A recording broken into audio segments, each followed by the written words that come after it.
This is Oliver Slope with Blue Line Futures coming to you from the floor of the CME here in Chicago, and we're getting a little bit of bid in the corn market, which is nice to see, but I think a lot of this is likely just on the back of option expiration. We know that option expiration for December options is tomorrow, and a lot of times going into option expiration, we look at the open interest and the strike prices with the most open interest, and as it stands right now, it looks like there's pretty good support for December corn at 370. So I wouldn't be surprised to see the market hold this bid and maybe even gain a little ground going into the weekend. But past that is going to be a completely different story. Once these options go off the board, we're going to look to roll into that March contract, and we're kind of near the low end of the range. The bears have been in total control of this market, and they will continue to be until we can get a close back above technical resistance. The support level that the bulls want to defend going forward is 375. This is previous support in August.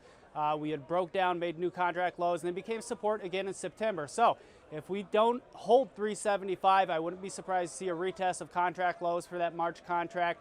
That comes in around 365 3/4. Now moving over to the soybeans over the last couple weeks, we've been warning about a potential head and shoulders formation forming, and we've seen that play out. Yesterday's breakdown below 909 to 913 really opened the door for some accelerated selling pressure. That previous support now becomes resistance on the way back up. So bears in control until we get consecutive closes out above there. The downside target, first area, $9 is psychologically significant, but the technically significant level comes in closer to 895, which is a 50% retracement from the contract lows to the contract highs. A break and close below there takes us into the mid 870s. So bears are in total control.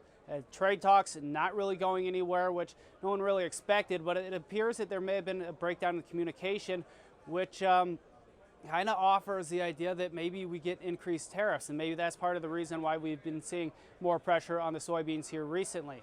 Now, wrapping things up with the wheat market, wheat has been surprisingly the leader here this week. That Chicago contract for March basically trading in a range here this month, though, looking at 510 to 520, give or take a little bit on that.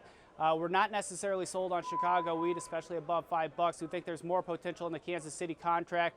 Trendline support in the 50-day moving average at 430 represents good value in our mind. So that's what we're looking at. That's what you should be looking at too. It's been Oliver Slope with Blue Line Futures from the floor of the CME.